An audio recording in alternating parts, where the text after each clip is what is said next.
Hello dear students, welcome to session number 21 of auditing subject for BBA 6th semester.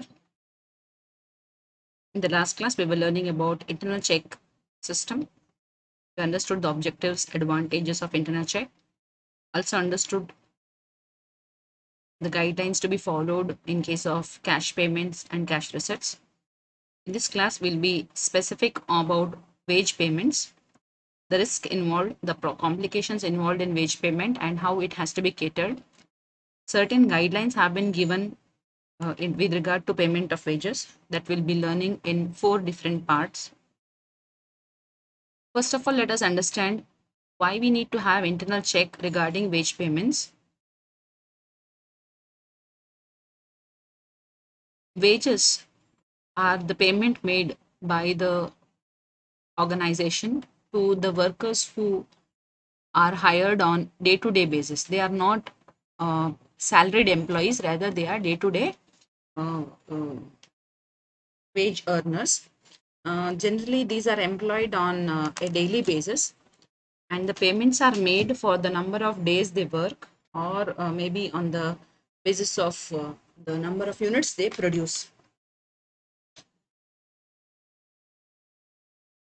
The number of workers in an employee, workers in an organization generally is more in case of large manufacturing sectors, factories, etc. Because of this huge number and the amount involved in wages, there is a possibility, there are many possibilities of occurrence of fraud or errors. Few of the examples are given here.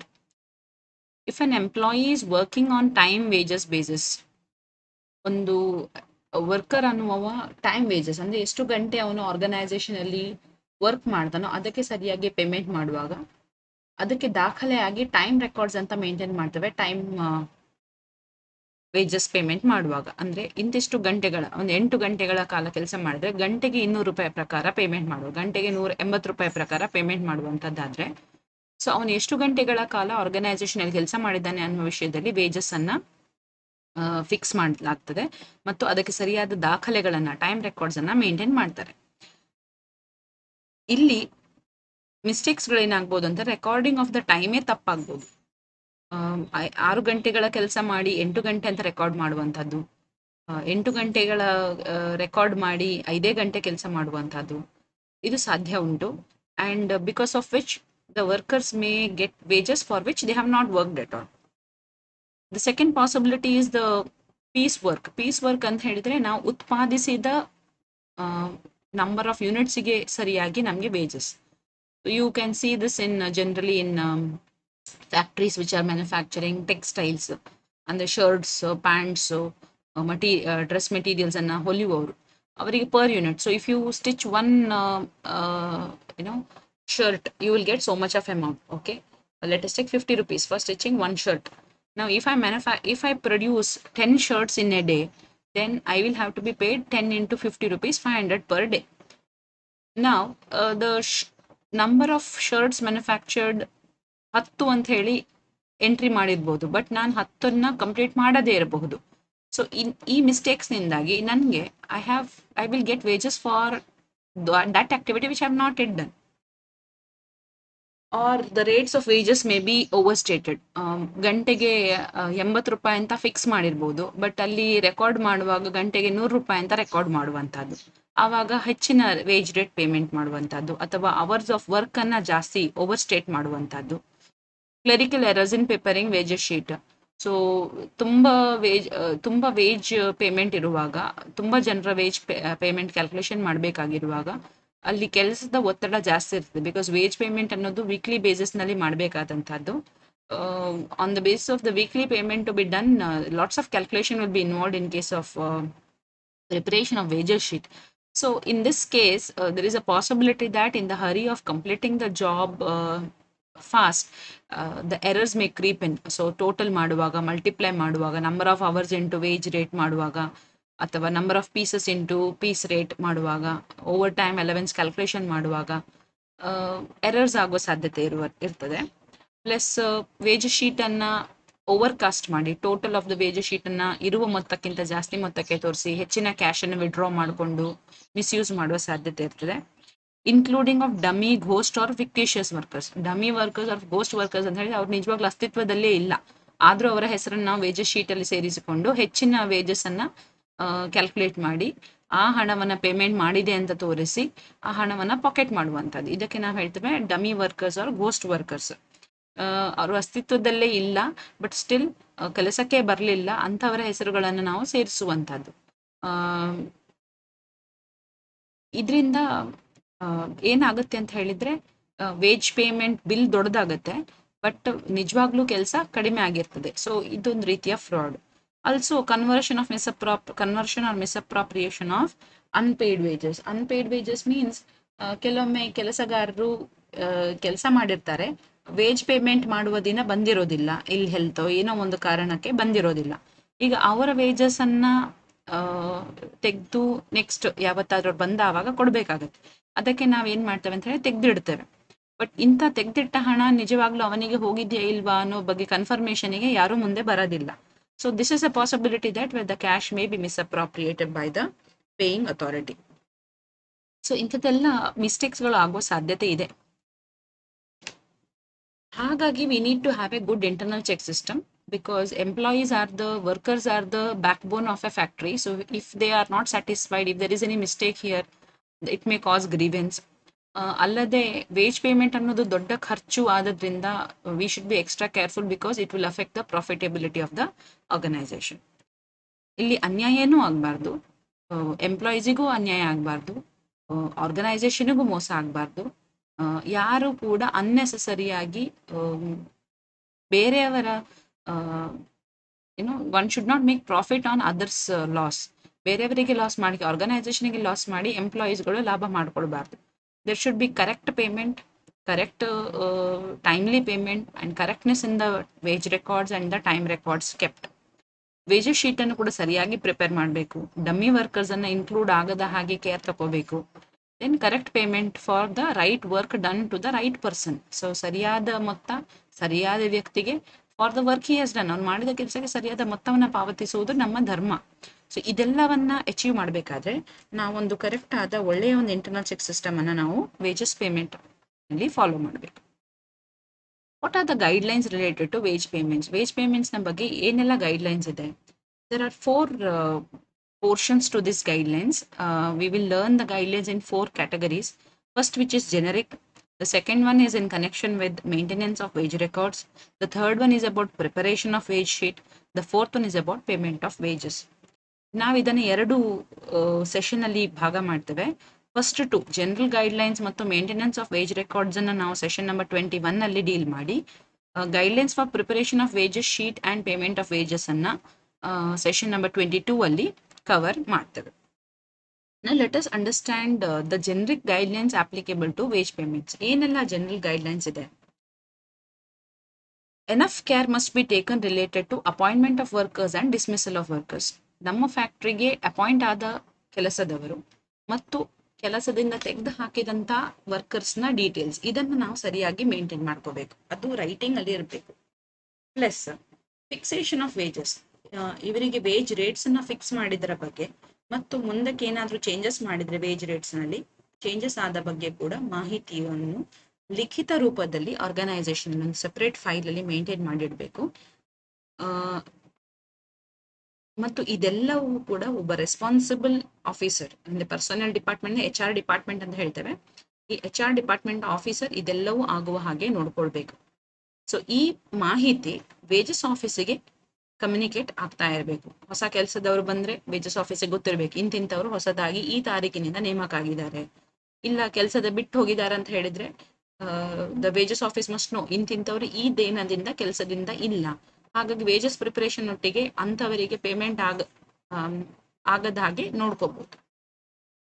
This will help the preparation of wage sheet. The second guideline here is maintenance of separate personal records. ಈ ಕೆಲಸದವರು actually employees ಅಲ್ಲ, ನಾ employee ಅಂತ ಹೇಳಲ್ಲ, but they are workers because they are wage workers. ಅವರು regular payrolls ಅಲ್ಲಿ ಇಲ್ಲದೆ ಇರಬಹುದು, but they are on daily wage records. So ಇಂಥವರ ಮಾಹಿತಿಯನ್ನು ಕೂಡ ನಾವು ಸರಿಯಾಗಿ ಇಟ್ಕೋಬೇಕಾಗತ್ತೆ ಫಾರ್ ಡಿಫರೆಂಟ್ ಪರ್ಪಸ್. ಗೌರ್ಮೆಂಟ್ನ ಫ್ಯಾಕ್ಟರೀಸ್ ಆಕ್ಟ್ ಪ್ರಕಾರವೂ ನಿಮ್ಮ ಎಂಪ್ಲಾಯೀಸ್ ರೆಕಾರ್ಡ್ಸ್ ಅನ್ನು ನೀವು ಇಟ್ಕೋಬೇಕು. ಬೇರೆ ಬೇರೆ ಸ್ಕೀಮಿಗೆ, for example employee insurance scheme, group insurance scheme, ಇದಕ್ಕೆಲ್ಲ ಬಹಳಷ್ಟು ಮಾಹಿತಿಗಳು ಬೇಕಾಗ್ತವೆ. Hence it is better at the time of appointment itself ಇವರಿಂದ ಅವರ ಪರ್ಸನಲ್ ರೆಕಾರ್ಡ್ಸ್ ಅನ್ನ, ವೈಯಕ್ತಿಕ ಮಾಹಿತಿಯನ್ನು ಪಡ್ಕೊಳ್ಬೇಕು. Such as name of the person, address, ಅವನ ಒಂದು ಕಾಂಟ್ಯಾಕ್ಟ್ ನಂಬರ್, ಮ್ಯಾರಿಟಲ್ ಸ್ಟೇಟಸ್, ಯಾವಾಗಿಂದ ಜಾಯಿನ್ ಆಗ್ತಾ ಇದ್ದಾನೆ, ಎಷ್ಟು ವೇಜ್ ಫಿಕ್ಸ್ ಮಾಡಿದ್ದೇವೆ, ದೆನ್ ನಾವು we need their Aadhaar number, also their place of residence, ಒಂದು ರೇಷನ್ ಕಾರ್ಡ್ ಕಾಪಿಯೋ, ಪ್ರೂಫ್ ಆಫ್ ಅಡ್ರೆಸ್, ಇದನ್ನೆಲ್ಲ ಇಟ್ಕೊಳ್ಬೇಕಾಗತ್ತೆ for safety purpose. Then the third one is the wages office. Wages office plays a very important role regarding to wage calculation and wage disbursement. So wages office is actually a busy department, a busy section where they have to work and toil on a regular basis for making the wage payment on a weekly basis. So ಈ wages office ಒಂದು accounting department ನ ಭಾಗವಾಗಿದ್ದು ಕೂಡ separate set of individuals should be working on wages. ಅವರಿಗೆ ಬೇರೆ ಕೆಲಸದ ಒತ್ತಡವನ್ನು ಕಡಿಮೆ ಮಾಡಬೇಕಾಗುತ್ತೆ. ಬಿಕಾಸ್ ವೇಜಸ್ ಕ್ಯಾಲ್ಕುಲೇಷನ್ನೇ ಒಂದು ವಾರದಂತ್ಯದಲ್ಲಿ ಇರುವಂತ ದೊಡ್ಡ ಹರ್ಕ್ಯೂಲಿಯನ್ ಟಾಸ್ಕ್ ಆಗಿರ್ತದೆ. ಸೊ ಇವರ ಸೆಟಪ್ ಏನಿದೆ, ಅವರಿಗೊಂದು ರೆಸ್ಪಾನ್ಸಿಬಲ್ ಆಫೀಸರ್ನ ಅಂಡರ್ ಪ್ಲೇಸ್ ಮಾಡಿ, ಈ ರೆಸ್ಪಾನ್ಸಿಬಲ್ ಆಫೀಸರ್ ಕ್ಯಾಶಿಯರ್ ಆಗಿರಬಾರ್ದು. Because cashier if is engage with wages office, they both can collude and try to make some misappropriation or manipulation of accounts and thereby make some profits out of it. So idagbardu. So separate responsible officer should be in charge of this wages office, and he should not be the cashier agirbardu. The next one is copies of orders relating to increase in pay, promotion, punishment, etc. ಏನಾದ್ರೂ ಇದ್ರೆ ಈ ಕಾರಣದಿಂದ wages ನಲ್ಲಿ ಜಾಸ್ತಿ ಅಥವಾ ಕಡಿಮೆ, so promotion ಆದದ್ರಿಂದ wages ಜಾಸ್ತಿ ಮಾಡುವಂಥದ್ದು ಅಥವಾ ಪನಿಷ್ಮೆಂಟ್ ಕೊಟ್ಟದನ್ನ ವೇಜಸ್ ಅನ್ನ ಕಡಿತಗೊಳಿಸುವಂಥದ್ದು ಅಂಥದ್ದೇನಾದ್ರೂ ಇದ್ರೆ ಇಮಿಡಿಯೇಟ್ಲಿ ವೇಜಸ್ ಆಫೀಸಿಗೆ ಈ ಮಾಹಿತಿ ಲಿಖಿತ ರೂಪದಲ್ಲಿ ಬರಬೇಕು. This will help the wages office while preparation of wages sheet without error. The next is about guidelines related to maintenance of wage records. Wage records ಅನ್ನ ಯಾವ ರೀತಿಯಲ್ಲಿ ಮೇಂಟೈನ್ ಮಾಡಬೇಕು? As I told you, there are different forms of wage payment. It may be time based or piece work based. Time based ಅಂತ ಹೇಳಿದ್ರೆ the number of hours spent by the member or by the worker in the organization in the process of manufacture, that will be considered for the purpose of wage payment. So ಅವನು ಎಷ್ಟು ಸಮಯ ಕಳೆದಿದ್ದಾನೆ ಅದನ್ನ record ಮಾಡಬೇಕು. ಯಾವ ಟೈಮಿಗೆ he came into the factory and what time he left. So his arrival and departure time should be properly recorded. In case of a factory, generally the arrival and departure of the factory arrival and departure of the worker at the factory gate will be monitored by the gatekeeper. There a timekeeper is generally available at the time of entry and exit of the employee. Other than manual keeping, punch cards, smart cards are also generally used these days. In case of technologically advanced factories, we see smart cards where they have to just show their IDs to the laser scanner which is installed outside the gate or outside the main entrance. Their attendance gets automatically scanned. But further it should not stop here, because gate na ಒಳಗೆ ಬಂದ employee ತನ್ನ work ಪ್ಲೇಸಿಗೆ reach ಆಗಬೇಕು. So ಗೇಟಿಂದ ಒಳಗೆ ಬಂದ employee work ಪ್ಲೇಸಿಗೆ ಟೈಮಲ್ಲಿ report ಮಾಡಿದಾನ ಇಲ್ಲ ಅಂತ ಹೇಳಿ ಕೂಡ ಒಬ್ರು ವೆರಿಫೈ ಮಾಡಬೇಕಾಗುತ್ತೆ. So hence it is necessary to record the time of the arrival of the worker even at the workplace. So hence the works manager or the foreman shall keep the record of the attendance or the time of arrival at the workplace. This is also very important. And the attendance registers, metal tokens, time recording clock, etc. are used for recording the attendance time of the workers. The intention here is to see that the employees are regular, punctual to the factory, and any unusual absence from the work is taken care of, so that discipline is maintained in the organization. As I told you, the foreman of the each workshop shall also maintain the worker, because gate ಇಂದ ಒಳಗೆ ಬಂದಂತ employee workshop ಗೆ ಬಂದಿದಾರಾ ಇಲ್ವಾ ಅಂತ ಹೇಳಿ record ಮಾಡಬೇಕಾಗತ್ತೆ. ಇಲ್ಲದಿದ್ರೆ they may spend the time outside the workshop and still get paid. So he shall maintain. And also, um, when an employee, when the worker is assigned with different jobs in different jobs, the time spent on these different jobs also has to be mentioned, so that it will help for further cost accounting records and preparation of cost sheet. Also, it will help in monitoring the job of the worker. The time records maintained at the gate as well as the time records maintained by the workshop's foreman should be compared to see that there is no um, time which is lapsed in between the arrival at the factory to the arrival of the workshop. Unnecessary delay ಇಲ್ಲ ಅನ್ನೋದನ್ನ confirm ಮಾಡ್ಲಿಕ್ಕೆ ನಾವು ಈ records ಅನ್ನ use ಮಾಡಬಹುದು. Then in case of piece workers who are paid wages for the work done by them, andre as I gave you, in case of textile factories or factories which are manufacturing textiles, ಅಥವಾ factories which are manufacturing engineering products, ಅಲ್ಲಿ per unit of manufacture ಅವರಿಗೆ payment ಕೊಡ್ತಾರೆ. So in such case, records not only about the time but also the piece manufactured ಕೂಡ ಇಟ್ಕೋಬೇಕಾಗ್ತದೆ. ಇದಕ್ಕೆ ನಾವು job card ಅಂತ ಹೇಳ್ತೇವೆ. ಈ ಜಾಬ್ ಕಾರ್ಡ್ ಅಲ್ಲಿ ಏನೆಲ್ಲ ಎಂಟ್ರೀಸ್ ಇರುತ್ತೆ ಅಂತ ಹೇಳಿದ್ರೆ, how many number of pieces were given, how much he has completed and how much he has submitted back to the stores, ಇದನ್ನ ಎಂಟ್ರಿ ಮಾಡ್ತಾರೆ. So ಎಷ್ಟು quantity of work ಇವರು ಕಂಪ್ಲೀಟ್ ಮಾಡಿದ್ದಾರೆ, the quantity of work done by the worker is recorded in the piece work card, or we also call it job card.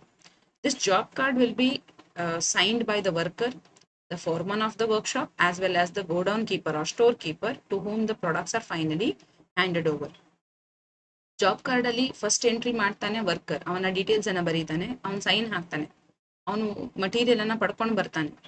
ಪಡ್ಕೊಂಡು ಬಂದು ಅದರ ಮೇಲೆ work ಮಾಡಿದ್ದನ್ನ supervise ಮಾಡಿದ ಫೋರ್ಮ್ಯಾನ್ ಕಂಪ್ಲೀಟ್ ಆಗಿದೆ ಅನ್ನುವ ಬಗ್ಗೆ ಸೈನ್ ಹಾಕಿ ಕೊಡ್ತಾನೆ.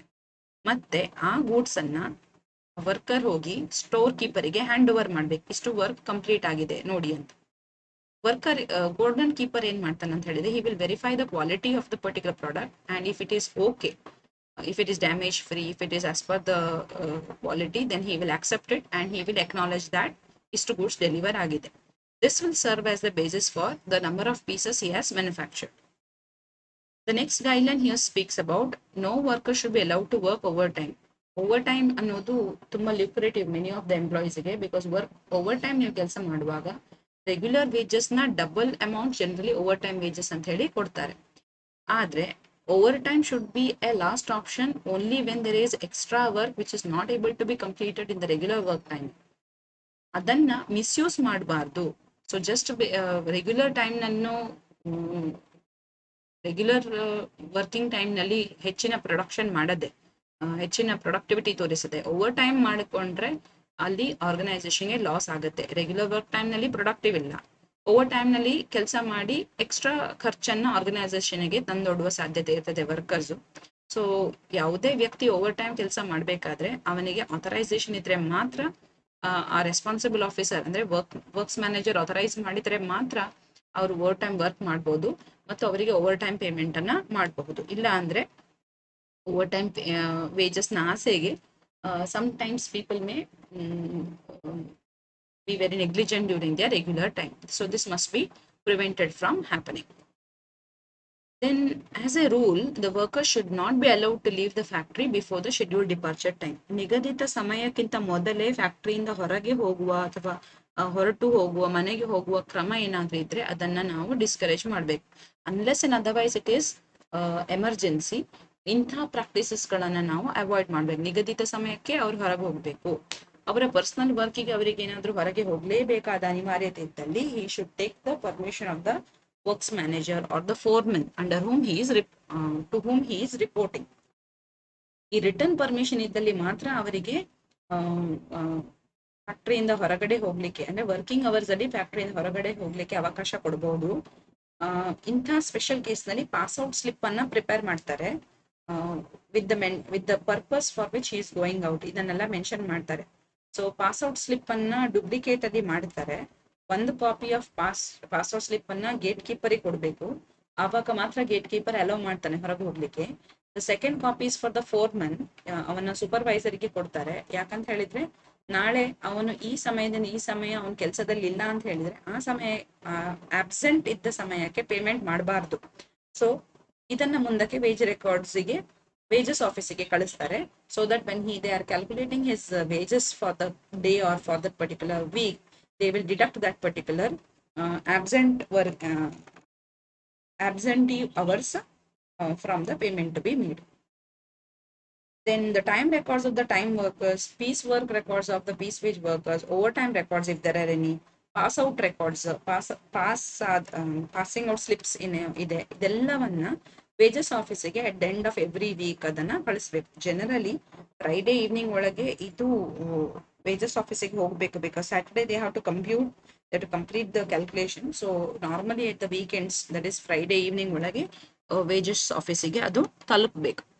ಸೊ ಇದೆಲ್ಲ ಈ ಎಲ್ಲ ಗೈಡ್ಲೈನ್ಸ್ಗಳು ವೇಜ್ ರೆಕಾರ್ಡ್ಸ್ ಅನ್ನ ಹೇಗೆ ಮೇಂಟೈನ್ ಮಾಡ್ಕೋಬೇಕು ಅನ್ನೋ ಬಗ್ಗೆ ಇದೆ. ಬರುವ ಸೆಷನ್ ನಲ್ಲಿ we will learn about wage sheet ಅನ್ನು ಹೇಗೆ ಪ್ರಿಪೇರ್ ಮಾಡಬೇಕಾದ್ರೆ ಏನೆಲ್ಲ ಕ್ರಮಗಳನ್ನ ತಗೊಳ್ಬೇಕು, ಮತ್ತು ವೇಜ್ ಪೇಮೆಂಟ್ ಮಾಡುವಾಗ ಯಾವುದೆಲ್ಲ ಜಾಗರೂಕ ಕ್ರಮಗಳನ್ನ ನಾವು ತೆಗೆದುಕೊಂಡ್ರೆ ವೇಜ್ ಪೇಮೆಂಟ್ ನಲ್ಲಿ ಆಗುವಂತ ಫ್ರಾಡ್ಸ್ ಮತ್ತು ಎರರ್ಸ್ ಅನ್ನ ಪ್ರಿವೆಂಟ್ ಮಾಡಬಹುದು ಅನ್ನುವುದನ್ನು ನಾವು ಕಲಿಲಿಕ್ಕಿದ್ದೇವೆ. Thank you. See you in the next session.